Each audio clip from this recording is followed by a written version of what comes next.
Alléluia. Alléluia. Amen.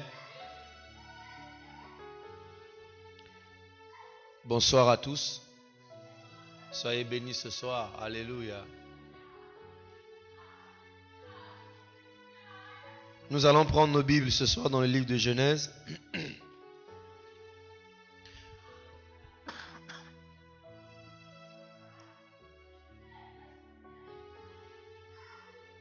Genèse 14, versets 17 à 18. Quelqu'un va lire?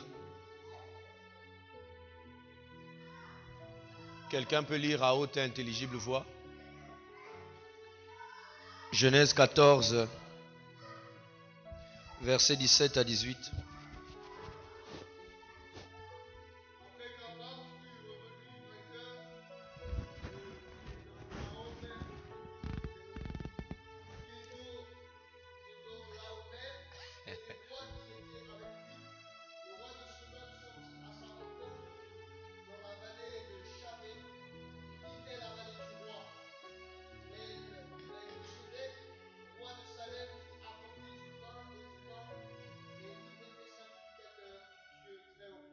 Amen.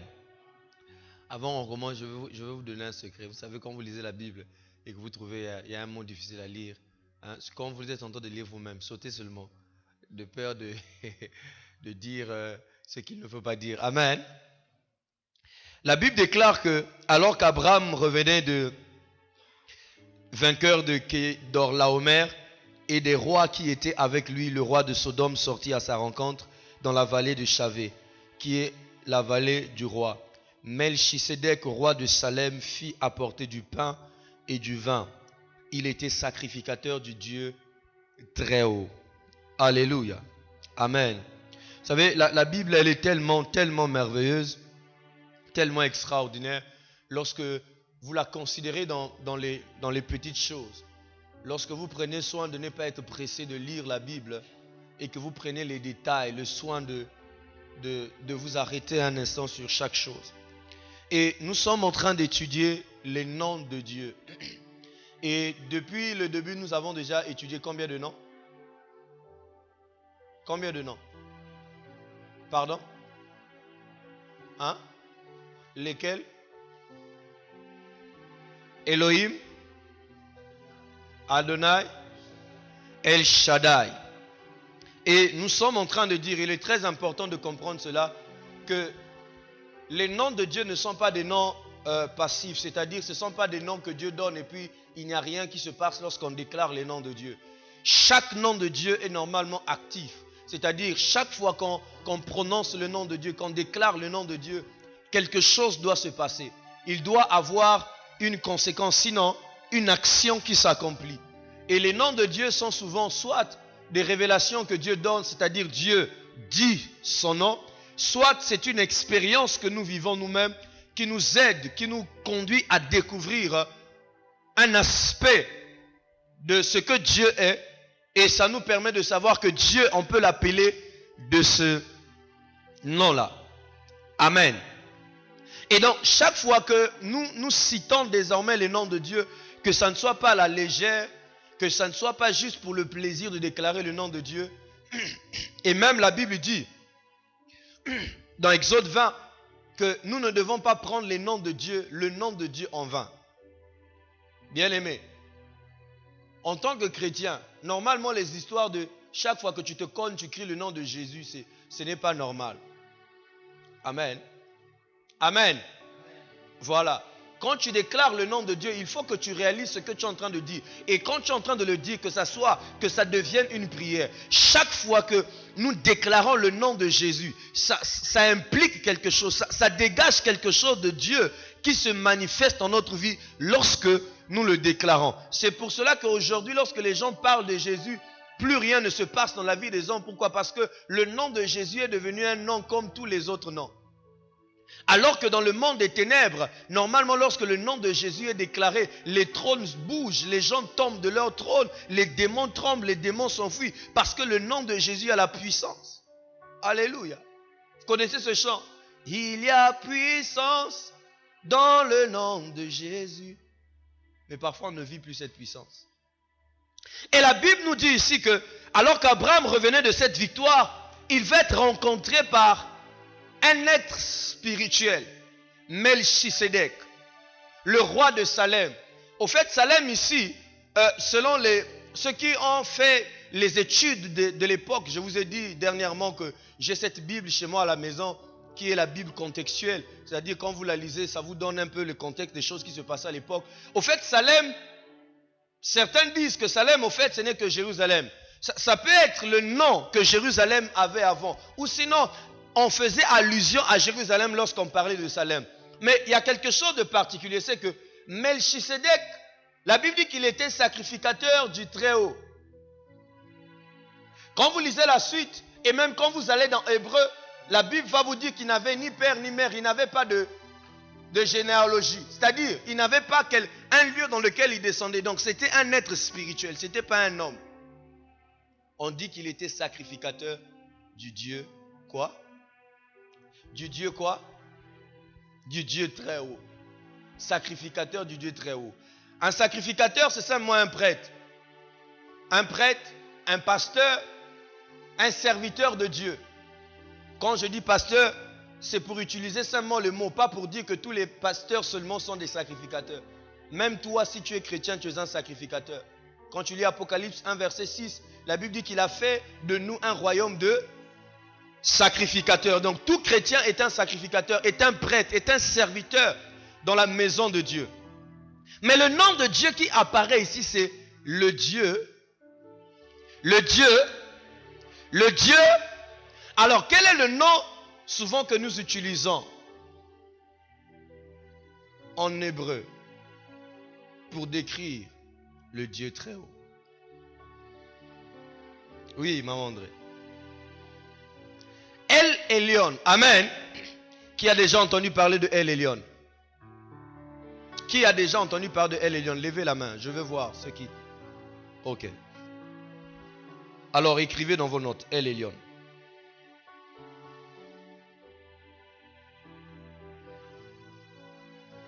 El Elyon veut simplement dire le Dieu très haut. Elyon vient de deux expressions. La première expression, c'est Elyon.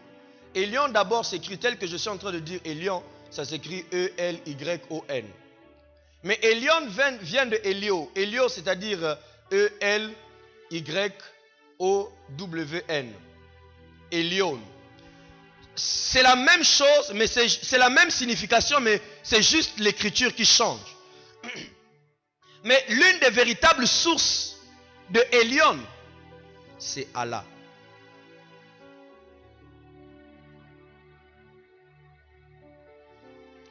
Elyon vient de Allah. Allah veut dire, à la fois, c'est un verbe, à la fois, c'est une description. C'est-à-dire, quand on dit Allah, A-L-A-H, ça veut dire élevé. Ça veut aussi dire s'élever. C'est un verbe élevé. Ça veut aussi dire que celui qui s'élève lui-même. Amen. Vous devez comprendre une chose, que lorsque le mot Elyon est utilisé, le mot très haut, quand c'est utilisé dans son origine, ce n'est pas toujours utilisé pour Dieu, comme Adonai, comme Shaddai, comme aussi Elohim. Le nom Elyon, qui veut dire élevé ou supérieur, était utilisé déjà parmi les hommes. Lorsqu'on voyait quelqu'un qui était élevé dans la société, par exemple un roi, était considéré comme un élion, c'est-à-dire c'était quelqu'un d'élevé, il était supérieur aux autres. Quand Dieu dit à David, par exemple, concernant David dans le psaume 89 verset 20, il est en train de parler à Étan. Étan qui était un chantre, il montre en vision à Étan ce qu'il va faire avec David. Il lui dit, j'ai trouvé au milieu du peuple un jeune homme, j'ai élevé au milieu du peuple un jeune homme. Le terme utilisé là, c'est le terme Elio ou Elion. Amen. C'est pour cela, lorsqu'on parle maintenant de El Elyon, En français, on ne dit plus le Dieu élevé. On dit le Dieu. On ne dit pas le Dieu haut. Mais on dit le Dieu.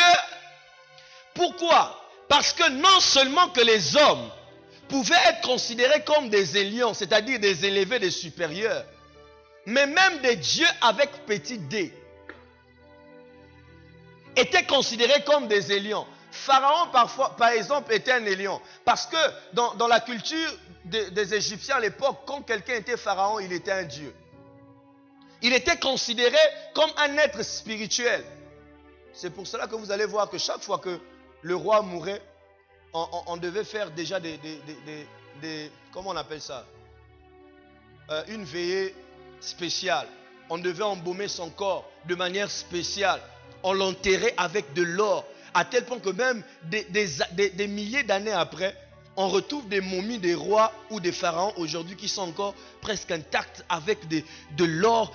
Et les pyramides étaient normalement des tombes des pharaons. Pourquoi? Parce que dans la signification des Égyptiens, les Égyptiens sont des magiciens et des sorciers dans leur culture. Quand on dit l'Afrique est le berceau de l'humanité, c'est par rapport à l'Égypte. Ceux qui ont fait la philosophie, vous le savez. Et que la plupart des philosophes, même les philosophes grecs, ont pris leur source en Égypte. Amen. Vous le savez? Vous le savez, n'est-ce pas?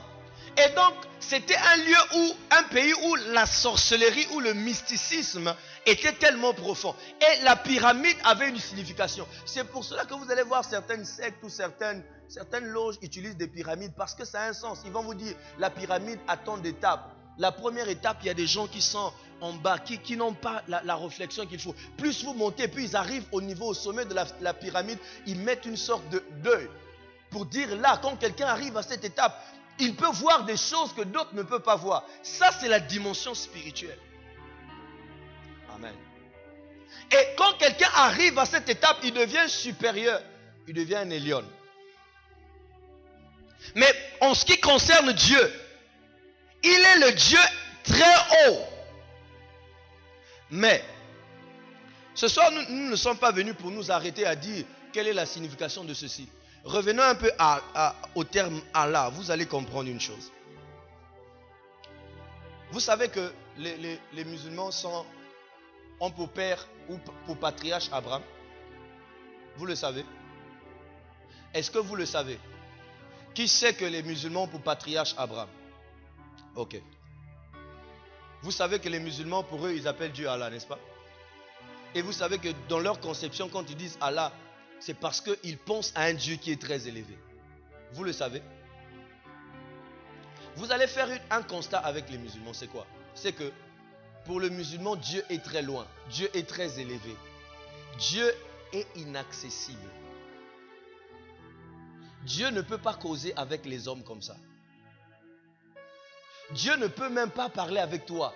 Parce qu'il est Allah, le Dieu très haut. C'est pour cela, Dieu doit utiliser son prophète pour nous parler. Vous suivez ça? Où est-ce que eux, ils ont pris cette conception? Ils ont pris cette conception de la connaissance qu'Abraham avait de Dieu. Vous allez vous rendre compte que le mercredi passé, nous avons dit que lorsqu'on arrive au chapitre 17 de Genèse, Dieu se révèle à Abraham comme le Dieu tout-puissant. Pourquoi Dieu vient lui dire « Je suis le Dieu tout-puissant » Parce que Abraham ne connaît Dieu que comme le Dieu très haut. Pour Abraham, sa relation avec Dieu est une relation d'un Dieu qui est loin, avec des hommes qui sont sur la terre. La relation de Dieu avec Abraham, pour Abraham, c'est que Dieu est inaccessible. Dieu est trop loin pour venir auprès de moi. Et puisque des enfants d'Abraham, c'est d'Ismaël que la religion musulmane est sortie. Suivez-moi, très important. Lorsque Abraham met au monde Ismaël, son premier fils, par le péché, parce que il avait désobéi, il n'avait pas été patient. Lorsque l'enfant grandit, il a atteint peut-être 13 ans, quelque chose comme ça. Sa femme, Sarah, se rend compte que cet enfant commence à le regarder bizarrement. Il dit à Abraham, chasse cet enfant. Abraham se frustre. Dieu lui dit, ne te frustre pas, chasse l'enfant. Fais ce que ta femme te dit. Pendant que Ismaël quitte Abraham, il n'a pas reçu lui-même la révélation d'un autre Dieu que le Dieu très haut. Suivez ce que je veux vous dire. Quand Abraham découvre que Dieu n'est pas seulement le Dieu très haut, mais aussi le Dieu tout-puissant, il lègue cela, il apprend cela toute la vie d'Isaac. C'est lorsque Isaac grandit qu'il a maintenant l'expérience non seulement du Dieu très haut, mais du Dieu tout-puissant.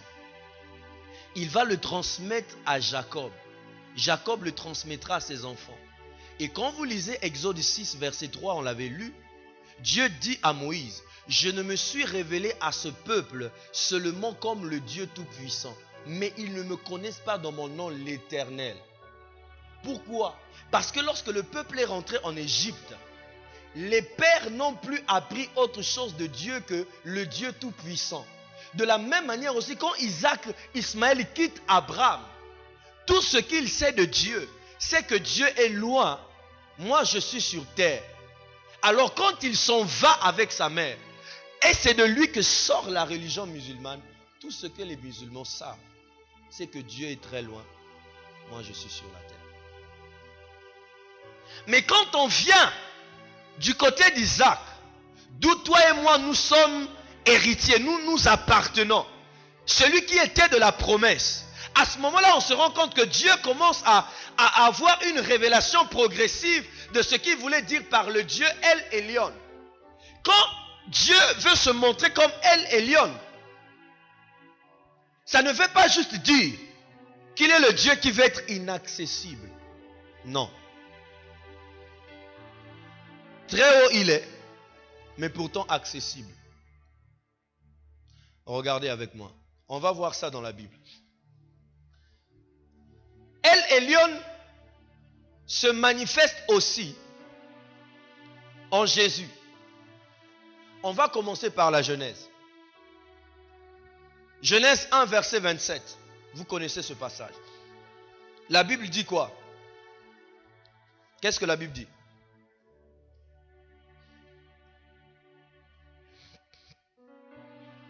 Qu'est-ce que la Bible dit? Genèse 1, verset 27. Dieu, continuez, lisez tout le verset. Lisez.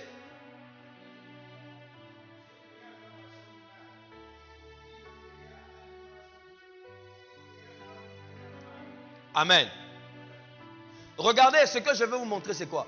C'est que dès le début, Dieu est un Dieu qui est très haut déjà parce que il est au-dessus de tout, mais il est accessible. Pourquoi? La première chose, c'est qu'il crée l'homme à son image et à sa ressemblance. À son image, c'est quoi? C'est que nous avons été créés esprit. Nous sommes esprit comme Dieu. Et c'est dans notre esprit que nous rentrons en contact avec Dieu. Et sa ressemblance, c'est-à-dire nous avons le même caractère. L'homme est appelé à avoir le même caractère, c'est-à-dire les mêmes émotions. L'homme a un cœur comme Dieu. L'homme peut être frustré. L'homme peut aimer comme Dieu peut aimer. Et l'homme a l'image de Dieu dans le sens où l'homme est esprit. L'homme peut avoir la même nature que Dieu. On voit à la fois le Dieu qui est déjà élevé, mais pourtant ce Dieu veut un peuple qui le ressemble. Quand quelqu'un veut ressembler à un autre, ça veut dire qu'il veut quoi? Il veut être en contact, il veut s'approcher. C'est pour ça que les hommes disent ceux qui s'assemblent. Ceux qui s'assemblent. Deuxièmement, Genèse 3, versets 22 à 23.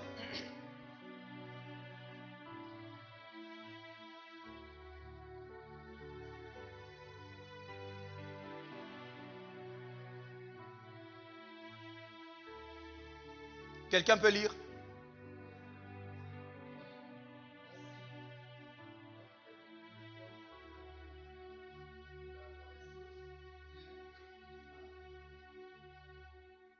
Continue. 22 à 23.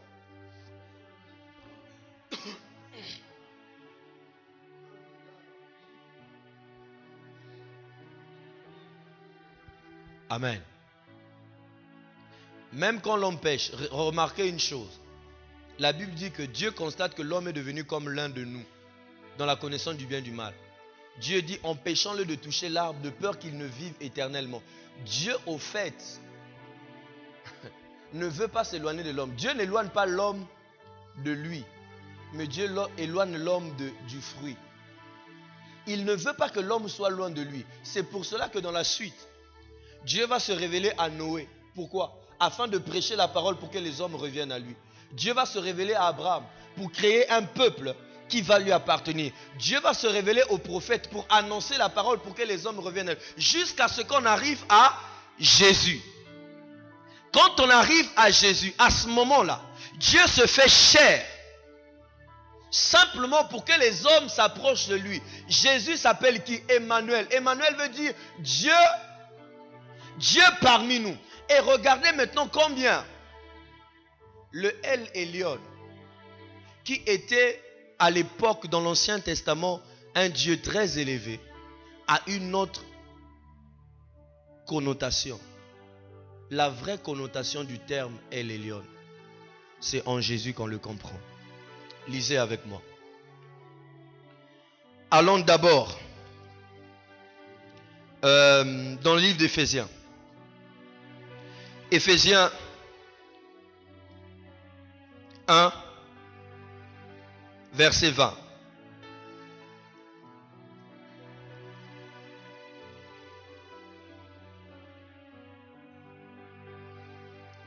Quelqu'un peut lire Éphésiens 1, verset 20.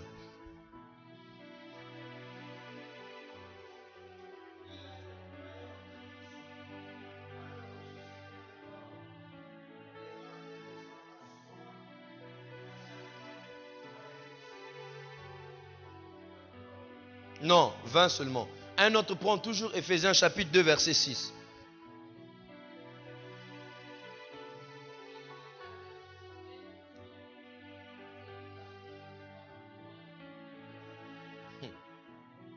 Alléluia.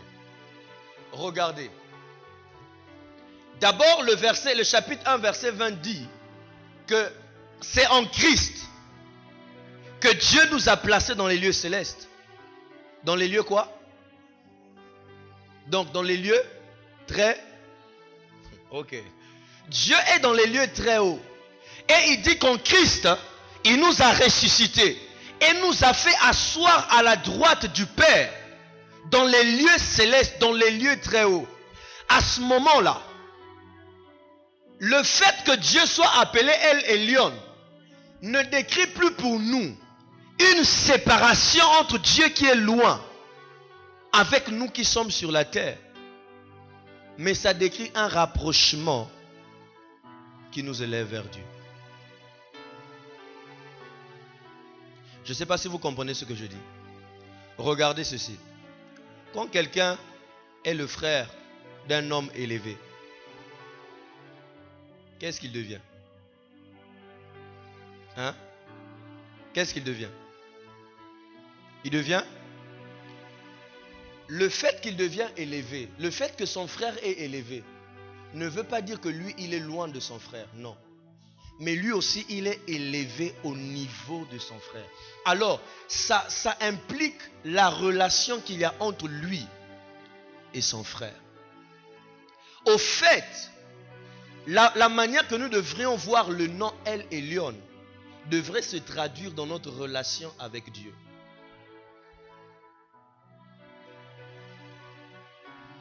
La vraie signification du terme El Elyon aujourd'hui, au fait, nous renvoie à notre positionnement plutôt qu'à notre éloignement d'avec Dieu. Je vais vous expliquer.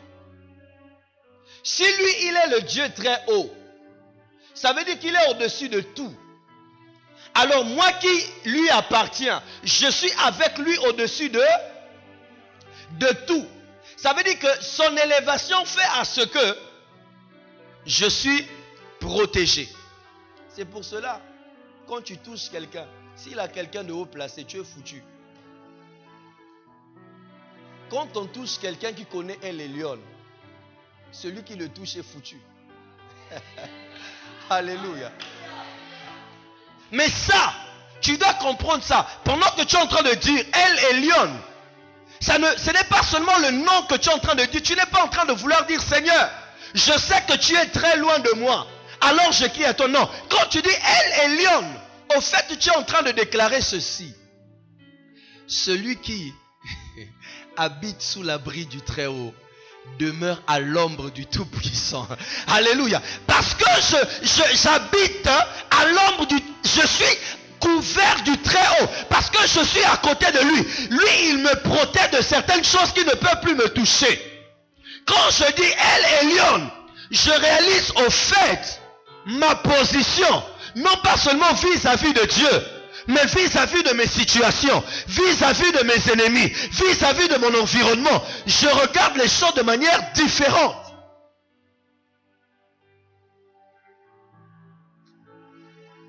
Alléluia. Vous comprenez finalement combien parfois nous nous mettons parfois à chanter des chants sans comprendre où est-ce que cette personne allait prendre ce chant.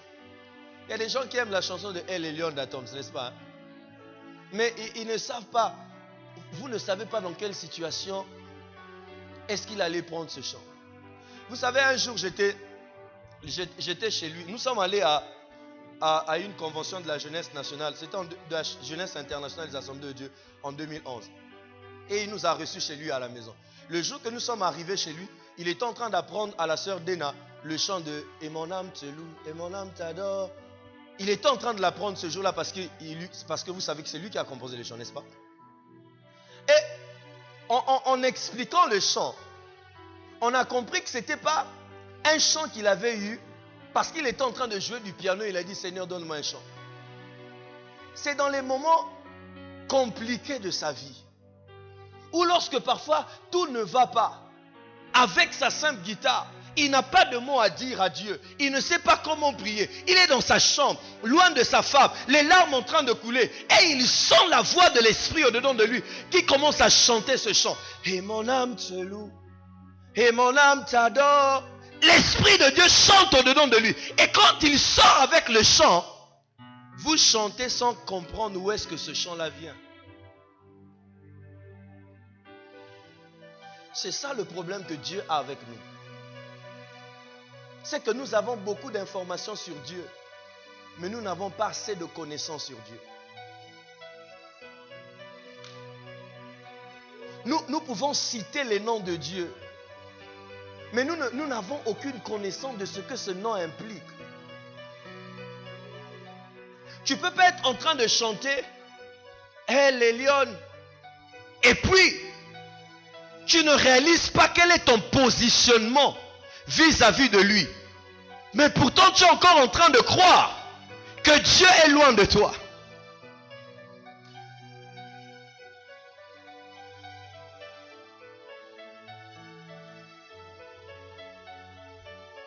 Aïe aïe aïe. Quand tu dis El Elyon, tu reconnais ce que Dieu est dans son élévation. Il est supérieur à tout.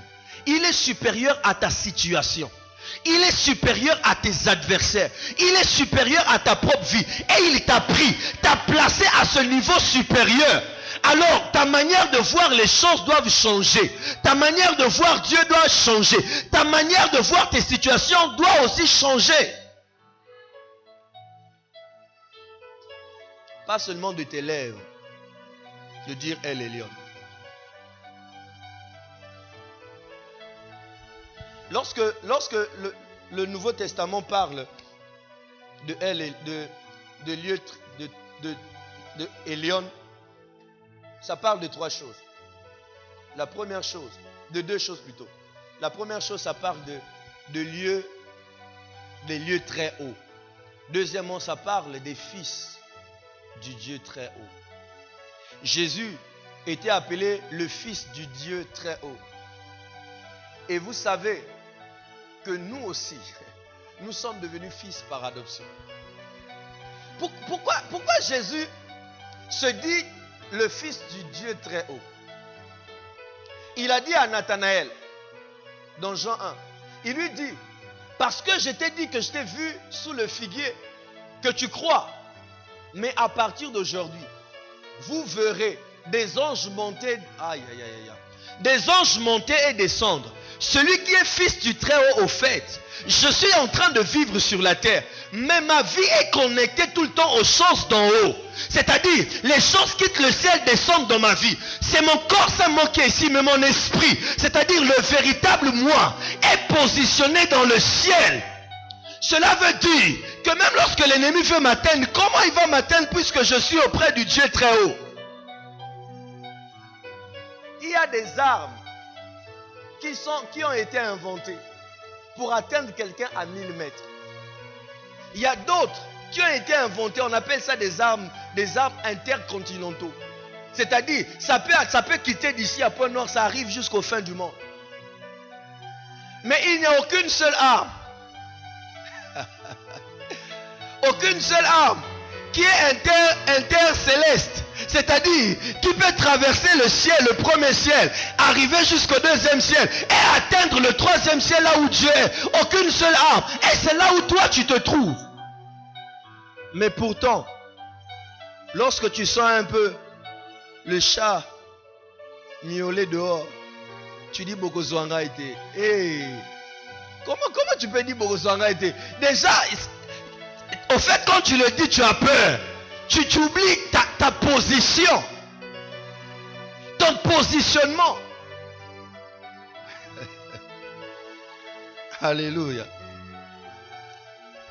Dieu, El Elyon, il est inaccessible. Il est inaccessible pour ceux qui ne sont pas à lui. C'est pour cela aussi, vous allez vous rendre compte que les hommes, la religion, voilà comment on définit la religion. Les philosophes définissent la religion. La religion, c'est le fait de se tourner vers Dieu, n'est-ce pas? C'est pour ça que le christianisme n'est pas une religion. Le christianisme n'est pas une... Pourquoi? Parce que le christianisme, ce n'est pas le fait de se tourner vers Dieu. C'est le fait que Dieu s'est tourné vers les hommes. Alléluia. C'est le fait que Dieu s'est tourné vers les hommes. Parce que aucun homme ne peut se tourner vers Dieu et le trouver. C'est pour cela que vous allez voir, il y a des bouddhistes, il y a des musulmans. Pourquoi? Chaque fois que l'homme cherche Dieu, il tape toujours à côté. Il s'invente des choses qui n'ont rien à voir avec Dieu.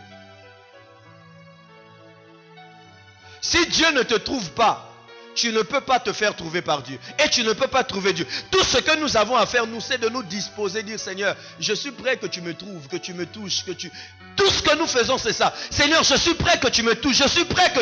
Tout ce que nous avons à faire, c'est de nous préparer à être touchés par Dieu. Mais tu ne peux pas dire, bon, là, je vais maintenant chercher Dieu jusqu'à le trouver. Tu ne le trouveras pas. Parce qu'il est inaccessible à ceux qui ne lui appartiennent pas.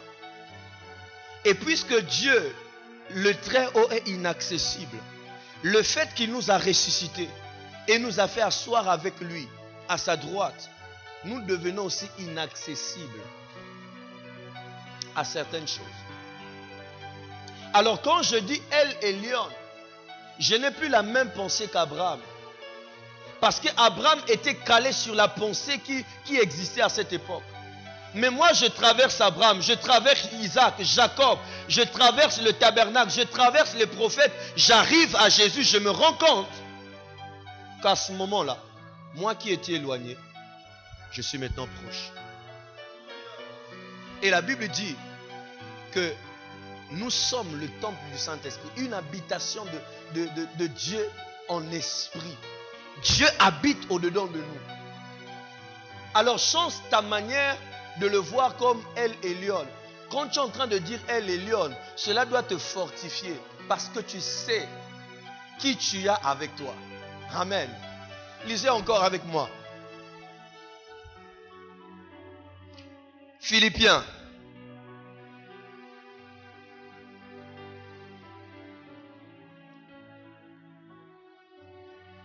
Philippiens 2, versets 5 à 9.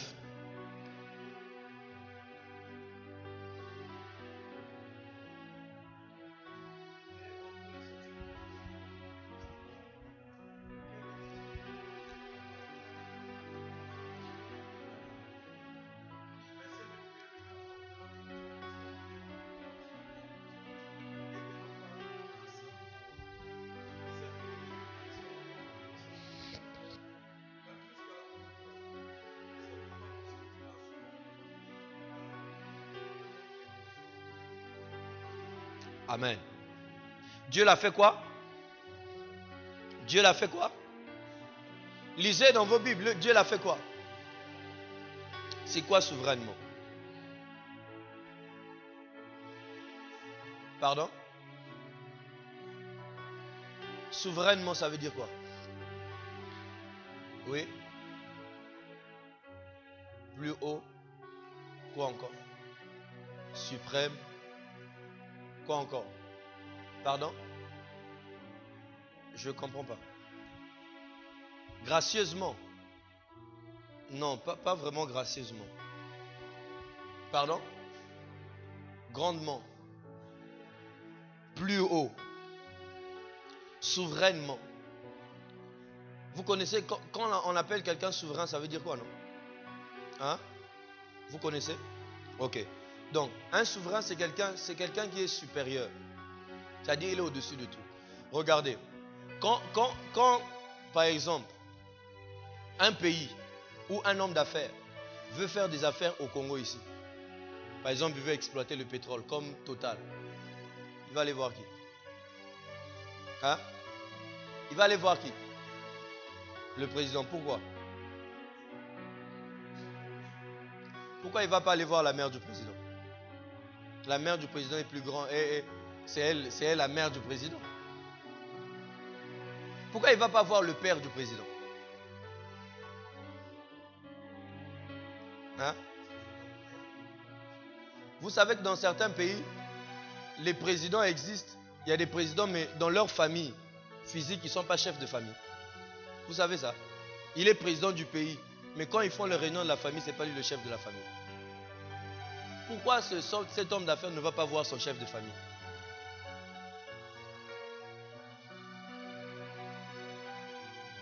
Parce qu'il sait que c'est lui qui gouverne le pays. Oui, c'est lui qui gouverne le pays. Mais pourquoi on doit aller voir celui qui gouverne le pays alors qu'on peut aller voir celui qui est aussi chef de famille?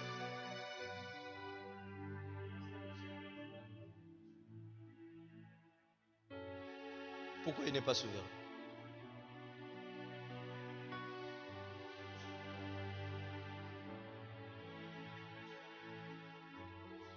On est proche. On est très proche.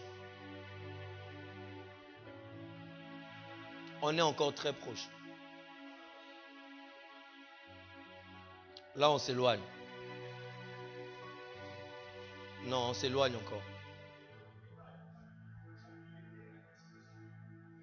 On s'éloigne. Je cherche juste un seul mot simple. Ça vient de se faire il y a quelques jours de cela, oui. Pardon?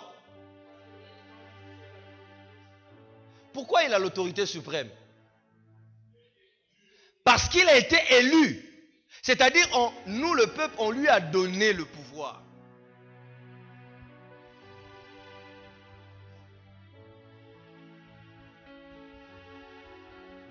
Ah, alléluia. On lui a donné le pouvoir.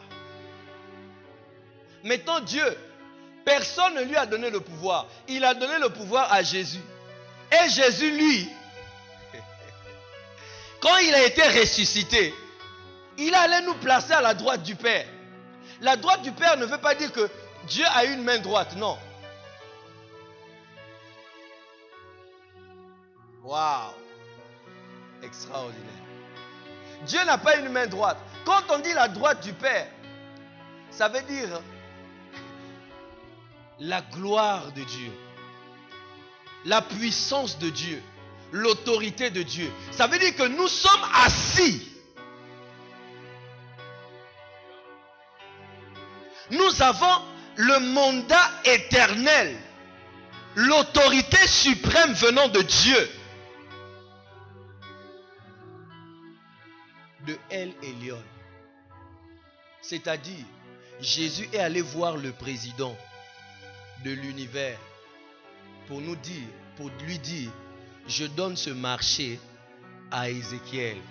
Je donne le marché de la domination à Bourget. Je donne ce marché à Gaël. Je donne ce marché. Et quand El Elyon a signé, quand le président a signé, qui peut aller dire à Total, à partir d'aujourd'hui, vous n'allez plus exploiter le pétrole du Congo? Maintenant, lisez avec moi Ephésiens 1, verset 3.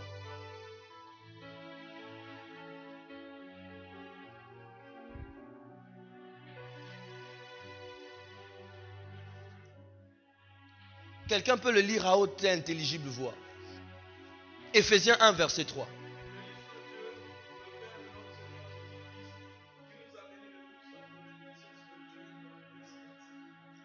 Alléluia. Il dit, béni soit Dieu, le Père de notre Seigneur Jésus-Christ, qui nous a bénis de toutes sortes de bénédictions spirituelles. Où? Voilà pourquoi même ce que Dieu nous a accordé devient inaccessible. Parce que la signature de ce que Dieu nous a donné ne vient pas de la terre, mais ça vient du lieu très haut. Là où personne ne peut atteindre. C'est-à-dire que le fait que Dieu soit El Elyon, ça ne fait pas seulement de lui le Dieu élevé au-dessus de toutes les autorités, mais ça fait de nous aussi le fait que nous sommes proches de Dieu, mais que tout ce qui nous appartient aussi devient inaccessible.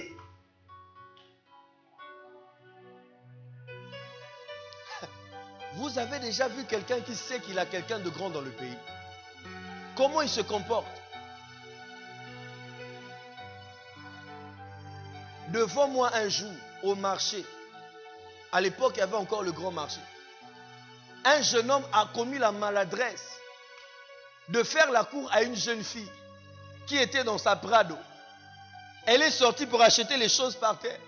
Elle lui a fait la cour. Et la fille lui a dit, toi tu oses venir me faire la cour? Mon cher, tu es foutu. Elle a seulement appelé. 2 bergers de la police sont arrivés, on l'a pris, il dit pardon. Pardon. Maman, il commence à l'appeler maman.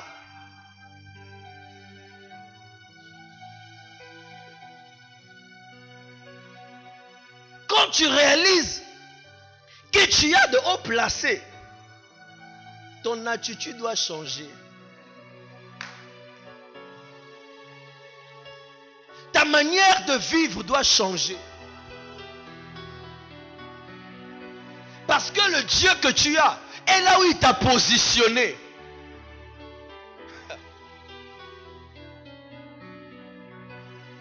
On raconte l'histoire, je ne sais pas si c'est vrai.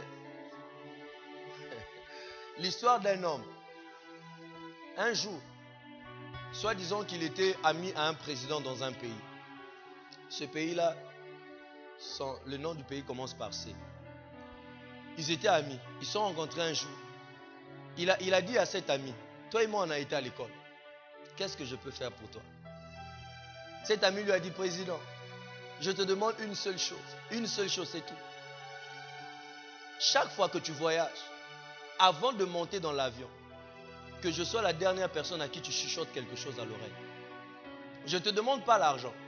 Je ne te demande pas un poste, mais c'est tout ce que je demande. Même si tu n'as rien à me dire, mais fais seulement semblant de me dire quelque chose à l'oreille. Et donc chaque fois que le président voyageait, vous savez, les ministres sont là, les chefs d'armée et tout ça. Et pendant qu'il finit de saluer tout le monde, il arrive, il lui chuchote quelque chose à l'oreille. Et tout le monde veut savoir qu'est-ce que le président t'a dit.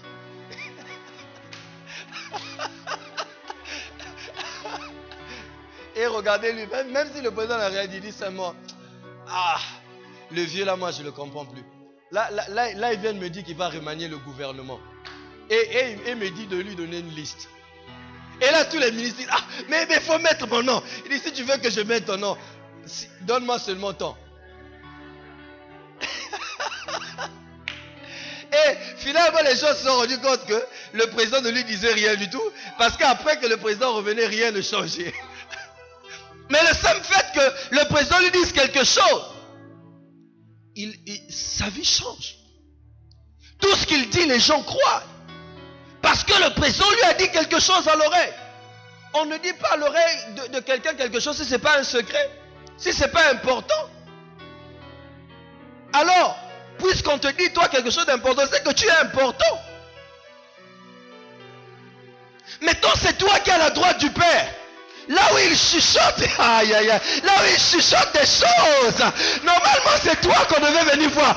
Qu'est-ce que Dieu a dit? Qu'est-ce que Dieu a dit? Parce que tu as la droite du Père. Mais toi, tu te regardes comme quelqu'un. Ah, bête baye. Le plus bête comment va chrétien, capacité. Hey! Tu es à la droite de El Elyon, le Dieu très élevé. On te regarde comme ça. Jésus a dit un jour à ses disciples, on ne place une lumière placée sur une montagne ne reste jamais cachée. Quand on te place sur une montagne élevée, tout le monde voit qu'il y a une lumière qui est là-bas. Quand tu es aussi positionné aux côtés de El Elyon, les gens remarquent que celui-là, il est à côté du roi, de celui qui est élevé. Ta manière de vivre, ta manière de voir les choses, tout ce que tu fais doit changer. Arrête de marcher la tête basse. Tu as quelqu'un qui est élevé, qui t'a élevé toi aussi. Même si sur la terre, ton corps n'est pas, tu sens que ton corps n'est pas élevé, mais ton esprit est élevé. Et parce que ton esprit est élevé, ton être entier aussi sera élevé. Parce que vous savez, quand vous voyez quelqu'un, on parle des liens ou des malédictions.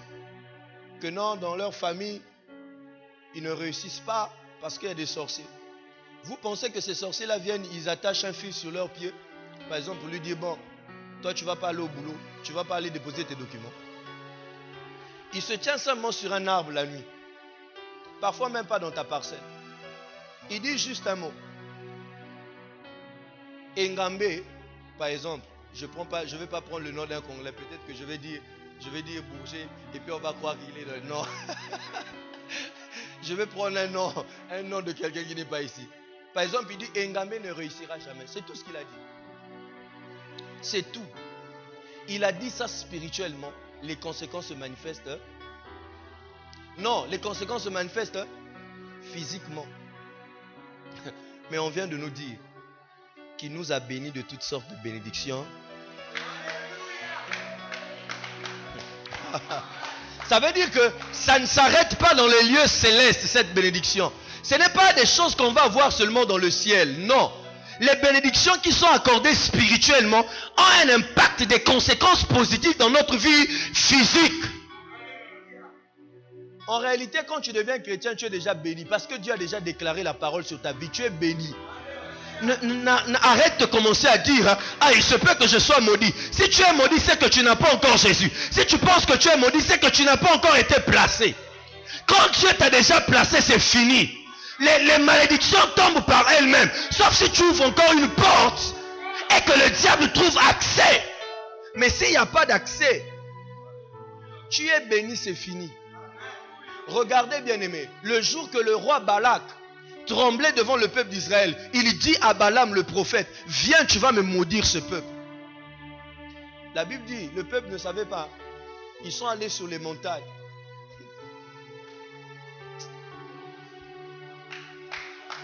Ils sont allés sur les ils sont allés sur les là où le Très-Haut aussi aime les. Donc pendant que les sorciers montent sur les montagnes ou sur les arbres la nuit pour vouloir t'attaquer, même s'ils sont en train de grimper ton mur, laisse-les grimper ton mur ou sur tes tôles. Au fait, ils vont aller rencontrer le Très-Haut qui est déjà là-dessus. Alléluia. Alors, quand ils vont sur les montagnes, la Bible déclare que le prophète Balaam a commencé à vouloir déclarer des paroles de malédiction. Mais quand il déclarait des malédictions, c'est la bénédiction qui sortait. Parce que le Très-Haut changeait ses paroles. Dieu ne peut pas permettre, lorsqu'il t'a béni, il ne peut pas permettre que de la bouche de quelqu'un, que des malédictions sortent contre toi. Et même quand la personne sort des malédictions, la Bible déclare, comme l'hirondelle s'envole, ainsi est une malédiction sans cause. Elle n'a pas d'effet.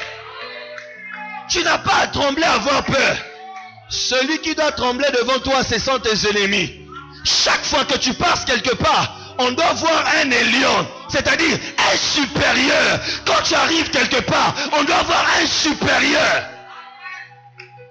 Je vais finir en vous disant ceci. Un jour, un jeune a été invité à une fête par son frère de l'église. Ils sont allés à la fête. Il a dit, mon frère a une fête à la maison. Viens avec moi, nous allons profiter de prêcher l'évangile. Quand ils arrivent à la fête, l'un de ses oncles qui était franc-maçon arrive. Et il était à un degré terrible. Le jeune chrétien savait que son oncle était dans des dimensions mystiques.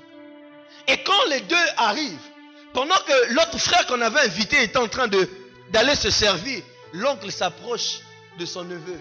Il lui pose la question. Ton ami avec qui je t'ai vu là, il est de quelle loge? Il dit, mais pourquoi tu poses qu'il est de telle loge? Il dit, je suis en train de voir une lumière que je n'ai jamais vue sur un homme mystique. Je suis en train de voir une lumière que je n'ai jamais vue sur un homme mystique. Il était simplement jeune, mais pourtant il voyait quelqu'un de supérieur. Un élion était dans les surfaces. Un élion était là, dans les environs. Tu n'es pas n'importe qui. Voilà pourquoi, même quand tu sais que dans la route là il y a un sorcier, dans la famille il y a un sorcier, dans tel il y a un sorcier, pourquoi tu trembles? Et il doit voir que tu es un élion, que un élion est au-dedans de toi, que tu es supérieur en esprit. Arrête de te minimiser, de donner du crédit aux sorciers. Si tu savais combien même son maître à lui-même Satan tremble devant toi. S'il y a quelque chose que vous devez retenir ce soir, bien-aimés, c'est ceci. El Elyon, venant du terme Allah, qui veut dire le très haut. Il est très haut, mais pourtant sa révélation est progressive. Et dans la progression de la révélation de El Elyon, on comprend que le terme El Elyon n'est pas le fait que nous soyons loin de Dieu, mais plutôt que nous sommes rapprochés de Dieu. Et puisque nous sommes rapprochés de El Elyon, parce qu'il est élevé, nous sommes sous sa protection. Parce qu'il est élevé, nous aussi, nous sommes élevés et nous sommes inaccessibles. Parce qu'il est élevé, il est positionné dans les lieux qu'il faut pour déclarer tout ce qu'il faut. Et personne ne peut révoquer ce qu'il a dit pour toi. C'est pour ça que chaque fois que Dieu t'a promis quelque chose, il n'y a qu'une seule personne qui peut la révoquer. Cette personne, c'est toi-même. Le jour où tu décides de t'éloigner de El Elyon, le jour que tu décides de le quitter, mais tant que tu es dans sa présence, même lui-même, quand une parole est sortie de sa bouche, il ne peut plus la révoquer. Tu es dans les lieux très hauts. Et le très haut vit au-dedans de toi. Et s'il est très haut, c'est afin de te donner une attitude différente. Et si la Bible dit que celui qui habite sous l'abri du Très-Haut demeure à l'ombre du Tout-Puissant, ça veut dire que lorsque tu es à l'abri du Très-Haut, lorsque tu es à l'abri du Très-Haut sur sa montagne, tu vis aussi toute sa puissance, tu vis toute sa grandeur, tu vis toute son autorité, tu vis tout ce qu'il est. Le problème, c'est seulement que tu arrives dans les lieux élevés, là où il est. Dès que tu es arrivé, c'est ça l'essentiel. Et tu arrives là, au travers de Jésus-Christ. Lorsque tu as donné ta vie à Jésus, lorsque tu t'es cédé complètement au Seigneur, tu as été placé à la droite du Père, à la droite du Très-Haut. Tu n'es plus n'importe qui. Sache-le en sortant de ce lieu ce soir, bien-aimé. Tu es la personne à qui Dieu chuchote des choses. Et quand Dieu te chuchote des choses, ce n'est pas comme ce président qui ne lui disait rien. Il te dit des choses exactes sur ta vie. Il te déclare que 1000 tomberont à ta droite, 10 000 à ta gauche. Toi, tu ne seras pas atteint. Il te déclare qu'il ne te délaissera jamais. Il te déclare qu'il n'y a plus de condamnation pour ceux qui sont en Christ. Il te déclare que tu es son fils bien-aimé. Il te déclare que tu as la victoire avec toi. Il te déclare que je t'ai donné le pouvoir de marcher sur les serpents, les scorpions et sous toute la puissance de l'ennemi. Rien ne pourra te nuire. Il te le dit. Et tu ne dois pas avoir peur ni honte de le déclarer aussi à ceux qui sont autour de toi, afin que la puissance du Très-Haut se manifeste toi au travers de ceux qui sont autour de ta vie. C'est pour cela que la Bible déclare: crois au Seigneur Jésus, tu seras sauvé toi et ta famille. Parce que ce que toi tu as reçu sort de toi et les autres aussi le reçoivent. À partir de ce soir, chaque fois que tu déclareras El Elyon dans ta prière, oh, réalise ces choses. Ne sois pas en train de le dire comme le Dieu qui est loin. Non, tu sais qu'il est proche et tu sais qu'il est bien placé pour toute situation dans ta vie. Et quand tu le dis, ça te rassure. Je sais que ce qu'il va dire va s'accomplir pour ma vie et que personne ne peut l'empêcher de s'accomplir. Ce que je vis, ce n'est qu'un temps. Mais lorsque lui déclare un mot, tout change dans ma vie. Est-ce qu'on peut se mettre debout ce soir? Je voudrais que tu pries ce soir comme quelqu'un qui connaît El Elyon. Je voudrais peut-être que tu vas déclarer des choses sur ta vie parce que tu sais que l'autorité de El Elyon est sur toi. Parce que tu sais qu'il t'a placé à sa droite. Je voudrais que ce soir, peut-être que tu as une situation. Tu vas le prier. Tu vas prier ce Dieu, El Elyon, comme quelqu'un qui sait qu'il est très haut placé. Élève la voix et commence à parler à Dieu.